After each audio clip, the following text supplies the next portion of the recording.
Hi, nerds. I got a big stack of comic book adjacent magazines. So these aren't comic books, these are magazines, but these are really neat stuff. Creepy stuff. Not creepy, but horror stuff like Creepy and Eerie magazine that you may have heard of. These are from companies like Curtis Warren magazines.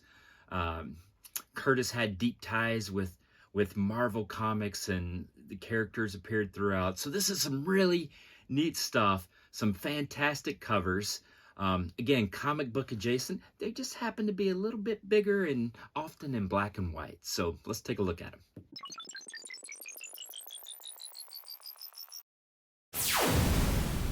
All right, I mentioned Curtis, the publishing company with ties to Marvel. And so this is a Curtis magazine. This title is Dracula Lives. And with many Dracula titles, it involves breathless, heaving bosoms. So that's typical for this horror genre. But Dracula Lives was a great title, and obviously, you know, a Marvel proper that was Tales of Dracula, Tomb of Dracula, that sort of thing. You know, Dracula was a big Marvel character in the 70s. But if you collect a lot of comic books, you want to start at some point. You need to start to differentiate, and you get into other genres. And so these magazines is where my passion is now. I love these magazines. You'll see this.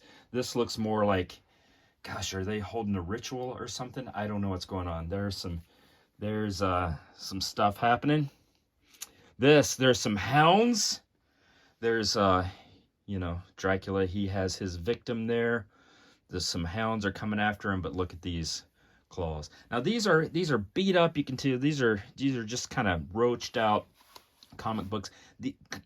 Not comics, magazines. These magazines are hard to come by. So I don't see them that often, and when I do, I'm really excited. Full disclosure, I ended up paying what was about $7 a mag for these, but I'm just thrilled to get them because again, they're harder to come by. And even in this condition, I was happy to get them. And so I'll add these to my collection, and if I have any doubles, I will sell them in the Pink Elephant, which is where I have my vintage collectibles booth, and hopefully I'll be able to make enough money to have my hobby be sustainable. But I think this is a great one. Listen, girl, if you're down there looking for trouble, you're going to find trouble, and it's sneaking up right behind you. And right here it says Christopher Lee, which was, you know, famed Dracula actor. I always love this, the bat. Gosh, is that Tomb of Dracula 4 that has that? You might need to correct me in the comments. I think it's Tomb of Dracula 4 that has that classic cover that looks like that. So we're going to shift away from Dracula Lives to another title from Curtis, and this is Unknown Worlds of Science Fiction. And so this is more of a science fiction title. She is not, she is an astronaut killer, it appears. Just the head of an astronaut there and a big axe, and she doesn't look very, very repentant on what she did, frankly. But I don't think anyone's complaining about that cover. And I had this. There was 2 of those, so I hope you are okay with seeing that cover twice. So here's another look at Unknown Worlds of Science Fiction. It had a lot of the Jesus Christ imagery in this area. Michael Moorcock is a famous science fiction fantasy author.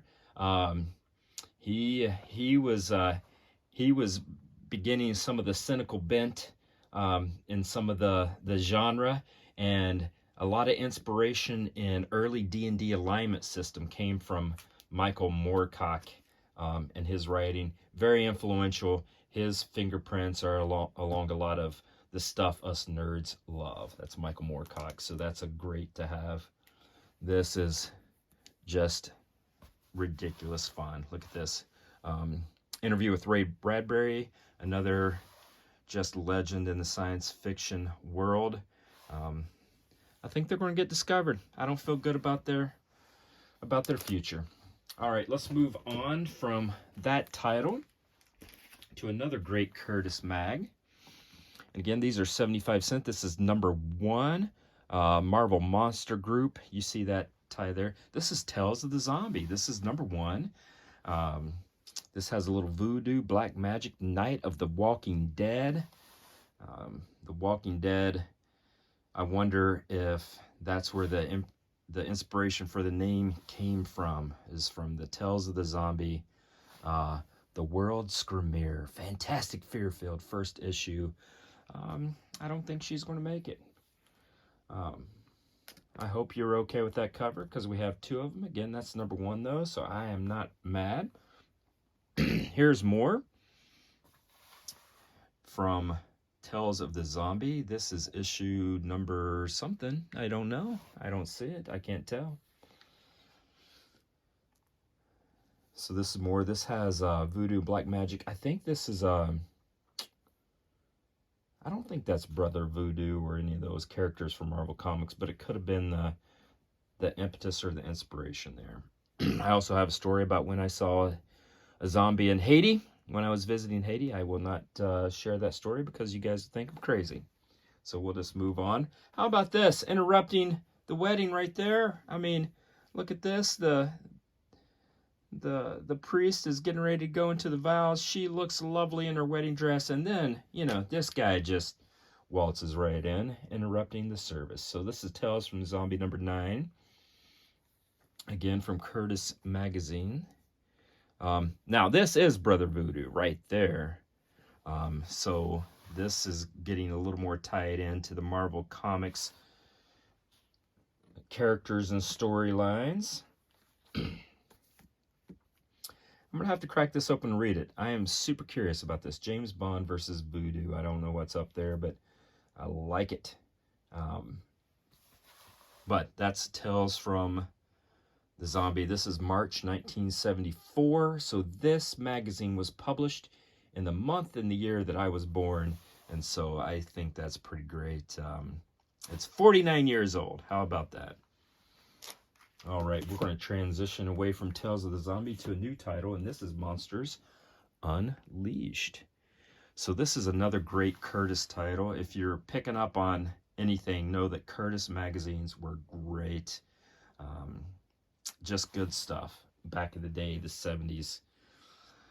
Frankly, the 70s were a fantastic decade. I was barely alive, but man, I loved it. So here's Werewolf Stalks the Night. This is not Werewolf by Night, but it's getting there, right? Or something. And so a lot of these Marvel characters that were first introduced in these magazines, then maybe they would find their way into the comics, slightly reimagined. There'll be a great example of this coming up. But these magazines are great. And if you have an extensive comic book collection in this era, you often want to diversify to these magazines, but they're not as easy to come by. And again, these conditions, they were pretty ratted out, but that's okay. So whereas, you know, you had the zombie, you had the vampire, this is the Frankenstein, right? You're getting the, you know, your major monster groups are all being represented here. So this is another Monsters Unleashed number 8 from Curtis. And yeah, there's something happening there. But you see here, the Man-Thing Warrior of Mars. So I don't know, but they have Werewolf by Night, Frankenstein Monster. If you haven't seen the Werewolf by Night on Disney Plus, it is excellent. It's that little short, little Marvel special. It's in the MCU, but there's not the crossover. It's under an hour. You can come watch it. It's a great story. I hope they do something like that for Halloween every year on Disney Plus, because it was great. So this is number 9. This has the Wendigo, who appeared in Marvel Comics, obviously, frequently, around Wolverine and some of those titles. So the Wendigo. Now Tigra.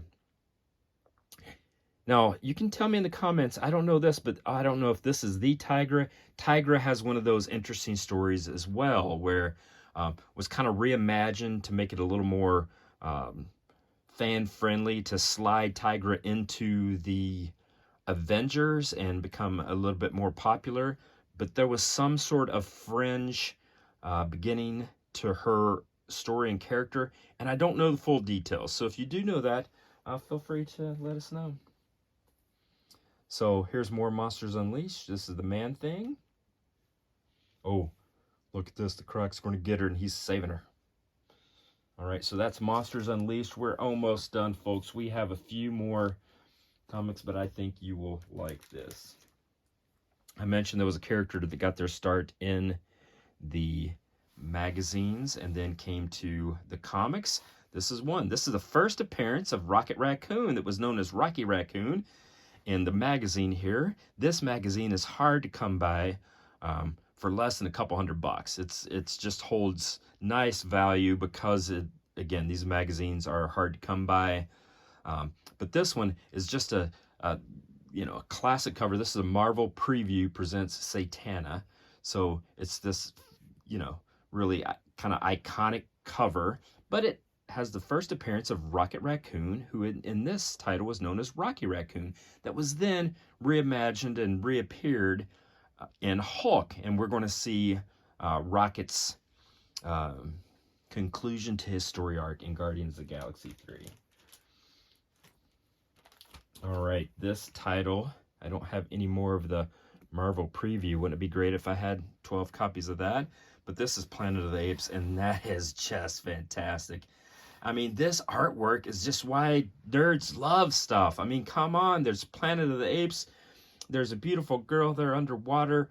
There's a giant octopus. I mean, it's just ridiculous in all the great ways. Just a bunch of nonsense, and I love it.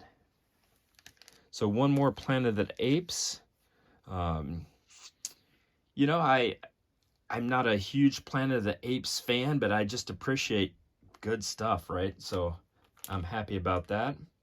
And then this one is the final one to show you. This is the Marvel Super Special in the magazine size, and this is Jaws 2, which frankly is just about the best cover you could imagine. I mean, look at that. I don't think she's going to make it. That guy bites, so she's done for. All right, nerds, there you have it. So these are some cool magazines from the 70s. Curtis, associated with Marvel, characters that would maybe appear in these magazines first and then appear in Marvel Comics, and now they're on the huge screen and in popular culture, going to be in a big Guardians of the Galaxy 3 movie.